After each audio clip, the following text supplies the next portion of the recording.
വർഷക്കാലമായിട്ട് ഈ പ്രദേശം ഉൾക്കൊള്ളുന്ന ഒരു ജനപ്രതിനിധി ആയിരുന്നതുകൊണ്ട് തന്നെ ഒരു വിശ്വാസി എന്നുള്ള രീതിയിലും ആരാധനാലയങ്ങളിൽ സന്ദർശിക്കുന്നത് ഒരു പതിവുള്ള കാര്യമാണ്. നമ്മൾ പകുതി വെച്ചാൽ ഞങ്ങളുടെ പ്രവർത്തനവും ദൈവാനുഗ്രഹവും കൂടെ ഉണ്ടാവുക എന്നുള്ളത് തന്നെയാണ്. അപ്പം അത് ആവോളം അനുഭവിച്ചാണ് പോകുന്നത്. ഇനി മിനിറ്റുകൾ മാത്രമേ ബാക്കിയുള്ളൂ. ചെറിയ ടെൻഷനുണ്ടോ? ശരിയാണ്. വോട്ടെണ്ണൽ ഇപ്പോൾ ഏകദേശം ആരംഭിക്കാൻ കാത്തിരിക്കുകയാണ്.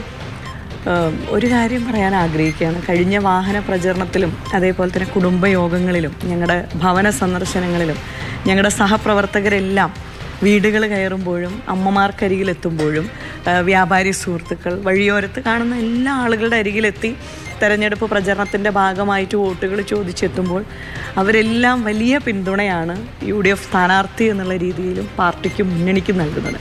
അതിൻ്റെ ഒരു പിന്തുണ കൂടെ ഉണ്ടാകും എന്നുള്ളത് തന്നെയാണ് ഈ അവസരത്തിലും പറയാൻ സാധിക്കും. പ്രതീക്ഷിക്കുന്നത് ജയിക്കാനുള്ള ഭൂരിപക്ഷം നമ്മൾ പ്രതീക്ഷിക്കുന്നു. ഒരു നമ്പർ എന്ന് രാവിലെ പറയുന്നില്ല. ഞാനതാ പറഞ്ഞത്, ജയിക്കാനുള്ള ഭൂരിപക്ഷം. കാരണം ലീഡേഴ്സ് അവർ കൃത്യമായിട്ട് ഈ തെരഞ്ഞെടുപ്പ് പ്രചരണത്തിൻ്റെ അറിയാലോ, കോൺഗ്രസ് ഇന്ത്യൻ നാഷണൽ കോൺഗ്രസിൻ്റെ നേരത്തെ തന്നെ മുന്നൊരുക്ക പ്രവർത്തനങ്ങൾ AICCയുടെ കേരളത്തിൻ്റെ ചാർജുള്ള സെക്രട്ടറി ആരംഭിച്ചു. KPCC 2 പേർക്ക്, നിയാസ് വക്കീലിനും അതേപോലെ VP സജീന്ദ്രൻ XMLAയ്ക്കും ചുമതല കൊടുത്തു.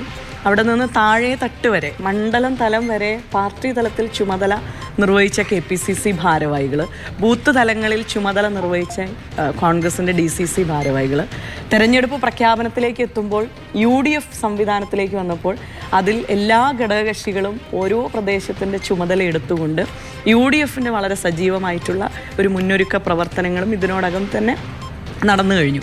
അപ്പം അതുകൊണ്ട് തന്നെ UDFൻ്റെ ഞങ്ങളുടെ പ്രിയപ്പെട്ട സഹപ്രവർത്തകർ ചിലപ്പോൾ ഒരുപക്ഷെ അവർക്കൊരു ദിവസത്തെ കൂലി നഷ്ടപ്പെടുത്തിയാൽ ജീവിതത്തിൻ്റെ താളം തെറ്റുന്ന സാധാ പ്രവർത്തകരാണ്. പക്ഷെ അതെല്ലാം മാറ്റിവെച്ചിട്ട് അവർ ഈ തെരഞ്ഞെടുപ്പ് പ്രചരണത്തിൽ ഭവന സന്ദർശനമാണ് എങ്കിലും പര്യടനങ്ങളാണ് എങ്കിലും അതിനെല്ലാം നേതൃത്വം കൊടുത്ത എൻ്റെ സഹപ്രവർത്തകരുടെ കഠിനാധ്വാനത്തിൽ ഏറ്റവും വലിയ വിശ്വാസം അർപ്പിച്ചുകൊണ്ട് ഒരു സ്ഥാനാർത്ഥി എന്നുള്ള രീതിയിൽ പരമാവധി ആളുകളിലേക്ക് എത്തിച്ചേരുവാൻ സാധിച്ചിട്ടുണ്ട്. അതിൽ നിന്നെല്ലാം ഞങ്ങൾക്ക് ജയിക്കാനുള്ള ഭൂരിപക്ഷം ഈ ചേലക്കര നിയോജകമണ്ഡലം നൽകും. ഈ മണ്ഡലം LDFന് 38,000 മേല് ഭൂരിപക്ഷം കൊടുത്തിട്ടുണ്ട്. ആ ഭൂരിപക്ഷം പിന്നീട് രമ്യ അത് 5,000 ആക്കി ചുരുക്കാൻ കഴിഞ്ഞിട്ടുണ്ട്.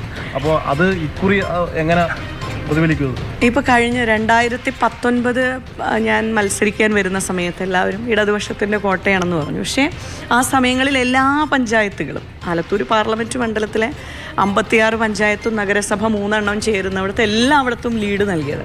ആ സമയം എന്നോടൊപ്പം ചേർന്ന് നിന്ന നിയോജകമണ്ഡലമാണ് ചേലക്കര നിയോജകമണ്ഡലം. അന്ന് അസംബ്ലി തെരഞ്ഞെടുപ്പിനകത്ത് 19 ഞാൻ മത്സരിക്കുമ്പോൾ വടക്കാഞ്ചേരി നിയോജകമണ്ഡലം മാത്രമാണ് UDFനൊപ്പം ഉണ്ടായിരുന്നത്. ഭൂരിപക്ഷം കിട്ടും എന്നുള്ളതാണ് ആവർത്തിച്ചുള്ള മാധ്യമപ്രവർത്തകരുടെ ചോദ്യത്തിന് രമ്യ ഹരിദാസിന്റെ മറുപടി.